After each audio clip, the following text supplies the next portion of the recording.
नमस्कार दोस्तों, स्वागत है आपका अपना चैनल जिसका नाम है केवल एग्जाम। इसमें आज जो हम चैप्टर देखने जा रहे हैं पॉलिटी सेक्शन का, वह देखने जा रहे हैं केंद्र राज्य संबंध के बारे में देखने जा रहे हैं। यह बहुत ही इंपॉर्टेंट टॉपिक है। इसमें से एक प्रश्न तो आपको हर एक एग्जाम में देखने को मिलेगा, चाहे वो यूपीएससी हो, चाहे वो यूपी पीसीएस हो, या उत्तराखंड पीसीएस हो, चाहे आरओ हो, या यूपी कांस्टेबल हो। उसमें सब में कॉमन टॉपिक में से आप केंद्र राज्य संबंध से जरूर मिलेगा। अधिकतर इसमें जो सिफारिशें हुई, जो कमेटियां बनी हुई, उनके नाम अधिकतर आते हैं। तो आज चलिए उसी को प्रारंभ करते हैं। लेकिन उससे पहले अगर आपने अभी तक हमारे चैनल को सब्सक्राइब नहीं किया, सब्सक्राइब कर लीजिए। वीडियो अच्छे लग रहे हैं तो लाइक करिए और सुझाव देने के लिए कमेंट भी करिए। केंद्र राज्य संबंध। भारत में केंद्र राज्य संबंध प्रभावी होते हैं कैसे? संविधान के प्रावधानों से, नियोजन प्रक्रिया से, राजनीतिक हितों के अंतर विरोध से, हुक्म चलाने की इच्छा प्रबल से। भारत में केंद्र राज्य संबंध निर्भर करते हैं संवैधानिक प्रावधानों पर, परंपरा तथा व्यवहारों पर, न्यायिक व्याख्याओं पर और बातचीत के लिए यंत्र विन्यास पर। एक संघीय राज्य व्यवस्था में सम्मिलित है क्या क्या है? संघ और राज्य के बीच का संबंध, राज्यों के मध्य संबंध, समन्वय के लिए तंत्र, विवादों को सुलझाने के लिए तंत्र। केंद्र राज्य संबंध को विशेष रूप से म्युनिसिपल संबंध कहा जाता है। जो म्यूचुअल वाले होते हैं वो योजना प्रक्रमों में राज्य पर केंद्र के नियंत्रण के प्रसंग में कहा जाता है। भारतीय राजकोषीय संघवाद व्यवस्था में संसाधनों का केंद्र द्वारा राज्यों को आवंटन किया जाता है। वर्तमान में सहायता अनुदान केंद्र प्रायोजित योजना गाडगिल सूत्र के अंतर्गत योजना क्रियान्वयन के लिए स्थानांतरण और कर सहभाजन में से संसाधनों के आवंटन का एक माध्यम नहीं है। देखें क्या नहीं है, गाडगिल सूत्र के अंतर्गत योजना क्रियान्वयन का स्थानांतरण है। अब है कि केंद्र राज्य विधायी प्रबंध दिए गए हैं, किसने? भाग 11 में दिए गए हैं। केंद्र तथा राज्यों के मध्य शक्तियों के वितरण के लिए भारत का संविधान 3 सूचियों में प्रयुक्त किया जाता है। संविधान के वितरण को विनियमित करते हैं अनुच्छेद 245 और 246 करते हैं। केंद्र राज्य संबंध का उल्लेख है 7वीं अनुसूची में है। विधायी शक्तियों का केंद्र तथा राज्यों के मध्य वितरण संविधान की अनुसूची में है। कौन सी? वो 7वीं अनुसूची में है। ये ऊपर वाला ही प्रश्न था। वे विषय जिन पर केंद्र व राज्य सरकार दोनों कानून बना सकती हैं, वो आप देखेंगे समवर्ती सूची में आता है। किसी शिशु और अवयस्क के साथ आर्थिक और सामाजिक योजनाओं के लिए विधि निर्माण की शक्ति प्राप्त है, केंद्र और राज्य दोनों को प्राप्त है। भारतीय संविधान में अवशिष्ट शक्तियां सन्निहित हैं, किसके अंदर? वह देखेंगे संसद में है। भारतीय संविधान ने अवशिष्ट अधिकार दिए हैं, जो है संघीय सरकार को दिए हैं। भारतीय संविधान के अनुच्छेद 249 संबंधित है राज्य सूची के विषय के संबंध में संसद की विधायी शक्तियों से। अनुच्छेद 249 का खंड 1 के अंतर्गत पारित प्रस्ताव प्रवृत्त नहीं रहेगा, 1 वर्ष से अधिक समय के लिए नहीं होगा।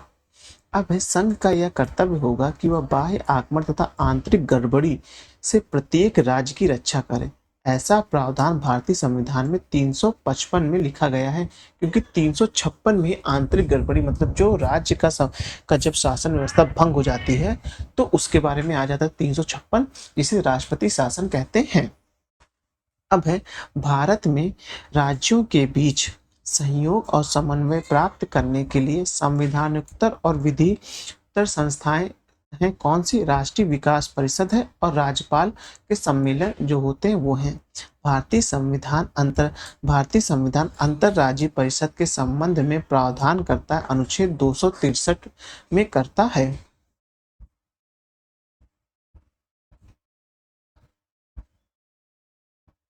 अब है अंतरराज्यीय परिषद का निर्माण सूत्र है। जो निर्माण सूत्र देखिए संवैधानिक है। अंतरराज्यीय परिषद की स्थापना की जाती है राष्ट्रपति द्वारा। अंतरराज्यीय पानी के झगड़े में केंद्र संसद के अधिनिर्माण की शक्ति। भारतीय संविधान के अनुच्छेद 262 अंतरराज्यीय जल विवाद अधिनियम 1956 का है। फिर देखेंगे राष्ट्रीय जल नीति 1987 की है और नदी बोर्ड एक्ट जो है 1956 का है। अब है क्षेत्रीय परिषद के संदर्भ में सही है, क्या सही है? 5 क्षेत्रीय परिषदों की स्थापना राज्य पुनर्गठन अधिनियम 1956 के तहत की गई है। चंडीगढ़ राज्य न होते हुए भी उत्तरी क्षेत्रीय परिषद में शामिल है। यह एक परामर्शदात्री संस्था है। क्षेत्रीय परिषद के संदर्भ में सही कथन क्या है? परिषद भारतीय संघ व्यवस्था के उपसंघीय सूत्रों के रूप में कार्य करती, बात सही है। फिर देखेंगे परिषदें भारतीय संघ व्यवस्था में राज्यों के मध्य सहयोग एवं एकीकरण का मार्ग भी प्रशस्त करती, ये भी सही है। क्षेत्रीय परिषद का सृजन हुआ था संघीय कानून द्वारा। क्षेत्रीय परिषद की अध्यक्षता कौन करता है? भारत के गृह मंत्री करते, ये इंपॉर्टेंट है, याद रखिएगा। जो 2021 का जो यूपी पीसीएस हुआ था उसमें पूछा था, मैंने उस वक्त परीक्षा दी हुई थी और मैंने उसमें टिक कर दिया था कि वो प्रधानमंत्री होता है, जो कि गलत था। ये सेकंड या थर्ड नंबर पे ऑप्शन था कि भारत के गृह मंत्री। तो ये भी ध्यान रखिएगा, क्षेत्रीय परिषद का जो अध्यक्ष होता है वो गृह मंत्री होता है। झारखंड क्षेत्र स्वायत्त परिषद का गठन कौन करता है? वो 8 अगस्त 1995 को हुआ था। फिर देखेंगे केंद्र राज्य संबंध पर पुनर्विचार की मांगे बढ़ती रही हैं क्योंकि राज्यों के पास विकास कार्य के लिए पर्याप्त साधन नहीं है, बात सही है ये, और एक दूसरे की व्याख्या भी सही कर रही है। सरकारीय आयोग गठित हुआ था समीक्षा करने के लिए संघ और राज्यों के संबंध के मध्य का। सरकारीय आयोग की सिफारिशों का संबंध क्या है? केंद्र और राज्यों के पारस्परिक संबंध से है। अभिकथन है सरकारीय कमीशन की सिफारिश के अनुसार अनुच्छेद 356 का प्रयोग कम से कम होना चाहिए, बात सही है, क्योंकि जिन राजनीतिक दलों ने केंद्र में सरकार बनाई उन्होंने अनुच्छेद 356 का दुरुपयोग किया है, ये भी बात सही है। अब है स्थायी अंतर्राज्यीय परिषद, जो अंतर सरकारी परिषद के नाम से जानी जाती है, की स्थापना का समर्थन किया सरकारीय आयोग ने किया है। जिस आयोग या समिति की सिफारिश पर भारत में अंतर्राज्यीय परिषद की स्थापना की गई वह थी सरकारीय आयोग था। सरकारीय आयोग के अन्य 2 सदस्य कौन थे? बी शिवरामन एवं कहते हैं SR सेन थे। ये इंपॉर्टेंट क्वेश्चन है, याद रखिएगा। सरकारीय आयोग के अन्य सदस्य कौन कौन से थे? तो बी शिवरामन थे, रामन एवं SR सेन थे। सरकारीय आयोग ने अपना प्रतिवेदन जमा किया था किसे? जनवरी कब किया था? 1988 को किया था, ये इंपॉर्टेंट है। भारत में संघ राज्य संबंध से संबंधित है कौन? सरकारीय आयोग है, राजमन्नार आयोग है, पुच्छी आयोग है। ये सब तीनों आयोग का नाम याद रखिएगा कि केंद्र राज्य संबंध में आपको देखेंगे सरकारीय आयोग का नाम मिलेगा, पुंछी आयोग का नाम मिलेगा, फिर राजमन्नार आयोग का नाम मिलेगा। ये सब समिति का सुझाव आप ध्यान रखिएगा, नाम भी। अब है कथन है कि राज्य की कार्यपालिकी शक्ति का प्रयोग संसद के कानून तथा राज्यों में लागू कानून का अनुपालन सुनिश्चित करने हेतु होता है। कारण क्या है?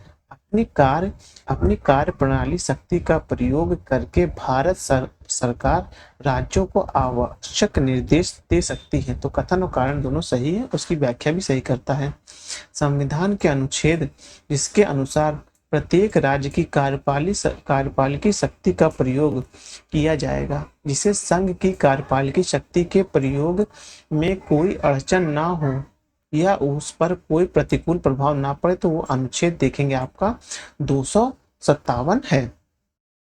अब आगे देखेंगे कि केंद्र और राज्यों के मध्य वित्तीय संबंधों का वितरण प्रस्तुत करता है संविधान का अनुच्छेद 12 करता है। केंद्र सरकार तथा राज्य के मध्य आर्थिक संबंधों की विवेचना की गई है अनुच्छेद 268 से 281 के अंतर्गत।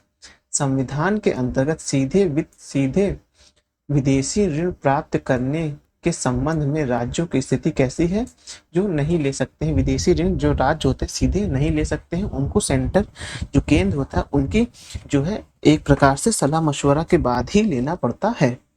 अब है विधि के प्राधिकरण के बिना ना तो कोई कर लगाया जा सकता है और ना ही एकत्रित किया जा सकता है। यह किस अनुच्छेद में लिखा गया? अनुच्छेद 265 में लिखा गया है। संविधान के किस अनुच्छेद में करों को केंद्र द्वारा लगाया तथा एकत्रित किया जाता है लेकिन केंद्र और राज्य के बीच वितरित किया जाता है? वो अनुच्छेद 270 है। ये भी बहुत इंपॉर्टेंट अनुच्छेद है, ये भी ध्यान रखिएगा। अब भारत में शेयर बाजार और फ्यूचर बाजार में हुए लेन देन पर कर जो होता है वह संघ द्वारा लगाया यानी अधिकृत किया जाता है और संघ द्वारा ही एकत्रित किया जाता है। भारत में कर कर निर्देशीकरण के सांविधिक प्रावधानों के तहत आय कर, भू राजस्व, निगम कर और जीएसटी में से वह कर जो पूरी तरह से राज्यों द्वारा लगाया या वसूला जाता है, देखेंगे भू राजस्व कर है। अब है भारतीय संविधान का अनुच्छेद 300 संबंधित है किससे? मुकदमे तथा कार्यवाही से संबंधित। अनुच्छेद 30 किससे संबंधित है? मुकदमे एवं कार्यवाही से संबंधित है। 300 का संबंधित है जो आप कहते हैं शिक्षा का, कहते हैं जो संपत्ति का जो आपका विधिक अधिकार है 300 का में है। लेकिन 301 वाला जो है नीचे लिखा है उसको देख लेते हैं। संविधान के किस अनुच्छेद द्वारा अंतरराज्यीय व्यापार एवं व्यवसाय की स्वतंत्रता प्रदान की जाती है? तो अनुच्छेद 301 है, ये ध्यान रखिएगा। वो अनुच्छेद कौन सा है? 301 है। अब उसके आगे देखते हैं कि राज्य सरकार को कृषि आय का समानुदेशित करता है। कौन करता है? भारत का संविधान करता है। अब नया चैप्टर जो आपात उपबंध है, ये भी छोटा सा देख लेते हैं। भारत सरकार का दायित्व तो है कि वह बाह्य आक्रमण एवं आंतरिक अशांति से राज्यों की रक्षा करे। किस आर्टिकल में है? वह आप देखेंगे 355 में है। इसी में अभी आपने ऊपर पढ़ा था कि आंतरिक गड़बड़ी, वो जो शब्द पढ़ा था आपने। भारत में राष्ट्रीय आपातकाल की घोषणा करने का आधार क्या होगा? युद्ध होगा, बाह्य आक्रमण होगा और सशस्त्र विद्रोह होगा। हाँ, इसमें आंतरिक गड़बड़ी जो था वो आप जब देखेंगे जो 44वें संविधान संशोधन से पहले था, जो वहाँ सशस्त्र विद्रोह ना लिख के आंतरिक गड़बड़ी लिखा हुआ था। तो आंतरिक गड़बड़ी से क्या होता था? कभी भी जो केंद्र सरकार होती, कुछ भी राज्य में ऊटपटांग होता था तो वहाँ राष्ट्रपति शासन लागू कर देती थी, आपातकाल हो जाता था। तो उसको हटा के शब्द क्या बनाए रखा गया? तो शब्द रखा गया जो सशस्त्र विद्रोह रखा गया। इसके लिए मुझे लगता है मणिपुर में ऐसा लगना चाहिए था, लेकिन तब पता नहीं, कुछ कह नहीं सकते उस पर क्या है उसका स्थिति। किस तारीख को भारत के राष्ट्रपति ने घोषणा की थी कि गंभीर आपात विद्यमान है जिसके कारण आंतरिक अशांति से भारत की सुरक्षा को गंभीर खतरा है? हुआ था 25 जून 1975। आप ही जान है ये डेट आने वाली है। अब है राष्ट्रीय आपातकाल की उद्घोषणा का आधार नहीं हो सकता है, आंतरिक अशांति नहीं हो सकती है कि आंतरिक अशांति को जैसे आप आपातकाल लगा दें, राष्ट्रीय आपातकाल नहीं रह सकता है। हाँ, लेकिन आंतरिक अशांति है तो आप क्या कर सकते हैं? राष्ट्रपति शासन उस जिले मतलब कि उस राज्य में लगा सकते हैं। भारत के राष्ट्रपति द्वारा राष्ट्रीय आपातकाल की घोषणा की जा सकती है कब? अनुच्छेद 352 के अनुसार की जा सकती है। अनुच्छेद 352 के अनुसार राष्ट्रीय आपातकाल के विषय में सही है। क्या सही है? यह राष्ट्रपति के द्वारा उद्घोषित किया जाता है। 1 माह के भीतर इस पर संसद की स्वीकृति मिलनी चाहिए। संसद के 2/3 बहुमत से इस पर स्वीकृति मिलनी चाहिए। संसद के साधारण बहुमत से इसे वापस लिया जा सकता है। संसद द्वारा संकट काल की घोषणा का अनुमोदन होना आवश्यक है। घोषणा की तिथि से 1 माह के अंतराल पर है। भारत में राष्ट्रपति मूल अधिकारों के क्रियान्वयन की स्थगित कर सकते हैं। अनुच्छेद 20 और 21 के अतिरिक्त कर सकते हैं। अनुच्छेद 359 के अंतर्गत कर सकते हैं, लेकिन उसमें आप देखेंगे 20-21 जो है वो नहीं होगा। अभी बहुत इंपॉर्टेंट बात आने वाली है ये नोट में, ये भी आपको दिखेगा। अब भारत के राष्ट्रपति को निलंबित करने की शक्ति प्राप्त है अनुच्छेद 20 एवं अनुच्छेद 21 के हैं। अतिरिक्त अन्य मूल अधिकार जो होते हैं उनको जो है राष्ट्रपति निलंबित कर सकता है। अब इसमें जो बहुत इंपॉर्टेंट बात मैं आपको बताऊंगा वो भी देख लेते हैं।